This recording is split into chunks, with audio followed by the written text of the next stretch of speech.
गाय गोबर हिंदू मुस्लिम मंदिर मस्जिद पर कहाँ तक कि 6 साल इन्होंने हुकूमत खींच दी, कितना चलाएंगे। हमारी झोला छाप फाइनेंस मिनिस्टर निर्मला सीतारमण, उन्होंने क्या बोला कि हम कोरोना वैक्सीनेशन बिहार वालों को फ्री में देंगे। नंबर 1 तो अभी कोरोना की वैक्सीनेशन बनी नहीं है, तो ये सारे जितने इनके फर्जी जुमले थे सब बेनकाब हो गए, सब ध्वस्त हो गए। और ट्विटर पे उन्होंने 20 लाख करोड़ का जुमला मारा था। अगर आपको भी पता हो, पैकेज दिया था, किसको दिया था? आपको दिया, मुझे दिया, किसी बिहार वाले को दिया। तो कहाँ गए वो 20 लाख करोड़ की मीठी लॉलीपॉप जो जहर के अंदर लिपटी हुई थी? किसको मारा जाकर? इनका जुमला, इनकी बातें, इनके वादे, इनके सारे ड्रामे, सारे अहद टूट चुके। तो बिहार वाले बिल्कुल जाग चुके हैं और इनको जरा सा बर्दाश्त करने के मूड में नहीं है कि इनको नींद में चलने की बीमारी है। पाकिस्तान के बगैर इनकी पूरी ही नहीं होती। जब तक ये पाकिस्तान का नाम ना लें, इनका तो खाना ही हजम नहीं होता।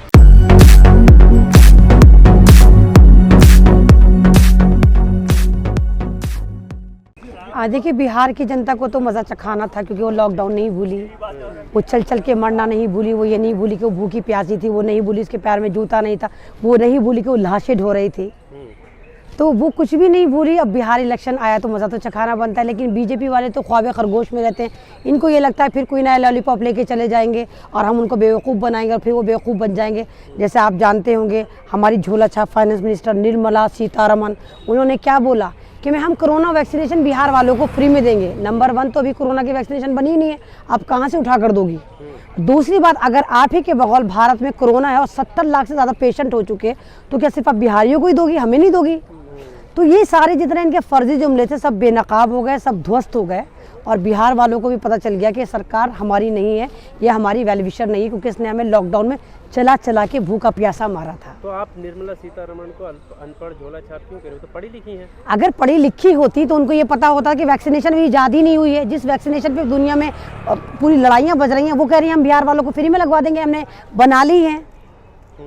और ट्विटर पे उन्होंने 20 लाख करोड़ का जुमला मारा था। अगर आपको भी पता हो, पैकेज दिया था, किसको दिया था? आपको दिया, मुझे दिया, किसी बिहार वाले को दिया। तो कहाँ गए वो 20 लाख करोड़ की मीठी लॉलीपॉप जो जहर के अंदर लिपटी हुई थी? किसको मारा जाकर?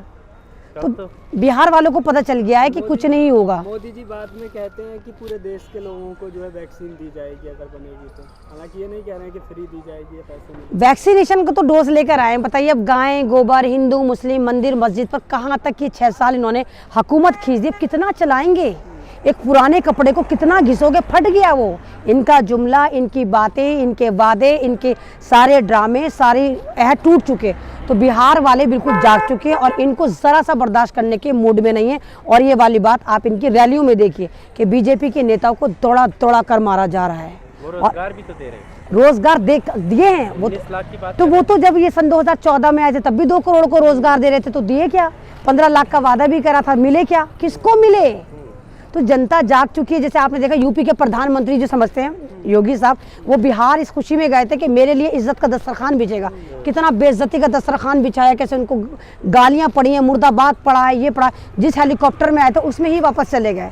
और उसके बाद बीजेपी ने इतना होमवर्क करा, जब मोदी जी की रैली कराई तो बिहार वालों को लिया ही नहीं। पूरे दूसरी स्टेट से बसें भर भर के गई 4 दिन तक, और दूसरी पार्टी वालों को अलाउ ही नहीं था। सिर्फ बीजेपी का कार्ड जिस पे था वो उस रैली में गया। उसके बाद फिर भी वहाँ पर फूट पड़ गई। वो तो ये कह रहे हैं ना कि कोरोना का ध्यान रखते हुए भीड़ को कम प्रधानमंत्री ने पालन किया है डिस्टेंसिंग का। वो तो अब कहेंगे कि जब इंसान बेइज्जत हो जाता तो यही बोलता है। जब इनके पास कुछ नहीं है यही बोलेंगे।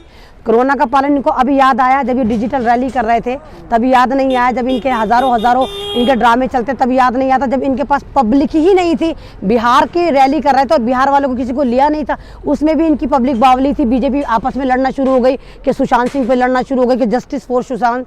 अब उन बावलों को कौन समझाए कि तुम्हारे दिमाग में जो सुशांत सिंह घुस गया, सुशांत सिंह एक्सपोज हो चुका, अर्नब गोस्वामी नंगा हो चुका। बीजेपी ये समझ चुकी, बीजेपी ने किनारा कर लिया। लेकिन बिहार में जो लेके गए वो तो फिर भी जस्टिस फॉर सुशांत कह रहे। तो वहाँ भी मोदी जी की रैली में आपस में बीजेपियों में लड़ाई हो गई कि लड़कियां लड़ रही हैं, औरतें लड़ रही हैं, दोनों बीजेपी वाले हैं। वो कह रहे हैं हमें सुशांत सिंह को जस्टिस चाहिए, और वो कह रहे हैं कि नहीं मोदी जी हैं, मोदी जी की बातें सुनो।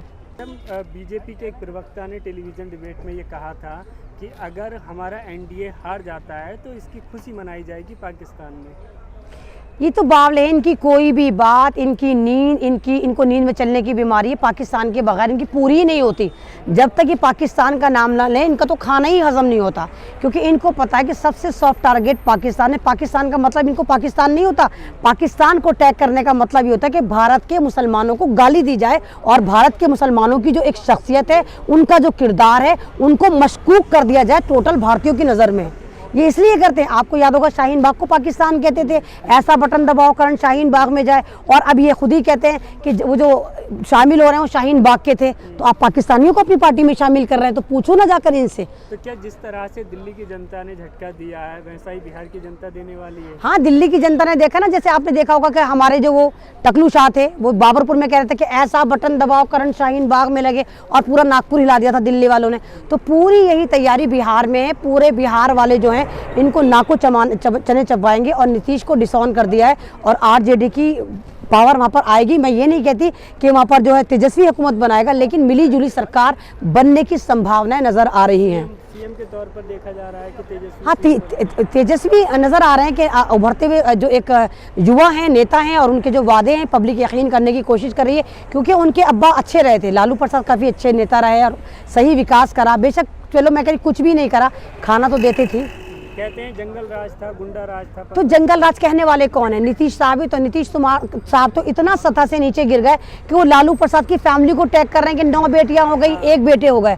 तो आप तो इतने नीचे जा चुके, आप तो नेता कहलाने के लायक भी नहीं है। आप लड़कियों को रुसवा कर रहे हैं, आप लड़कियों पर राजनीति कर रहे हैं, तो लानत है आपके ऊपर। इससे ज़्यादा घटिया बयान हो ही नहीं सकता, तकरीर हो ही नहीं सकती जो नीतीश कुमार ने दी। और दूसरी इनके बीजेपी वालों ने दी है कि सुशांत सिंह पता चल चुका, सीबीआई कह चुकी, सीबीआई तो खुद इनकी है, सीबीआई कह चुकी खुदकुशी करके मारा, फिर भी ये कह रहे हैं कि नहीं कांग्रेसी ने कत्ल करा है। तो इन्होंने तो चलिए, अगर इन्होंने बोला था चलो वो वाला कहा, तो 15 लाख जो हर अकाउंट में आने थे वो मेरा वादा थोड़ी था, वो कांग्रेस का वादा थोड़ी था, वो लालू प्रसाद का वादा थोड़ी था, वो तो बीजेपी का था। कहाँ है 15 लाख? 6 साल हो गए। 2 करोड़ नौकरियां दे रहे थे, 40-45 करोड़ को बेरोजगार कर दिया। कहाँ हैं वो नौकरियां?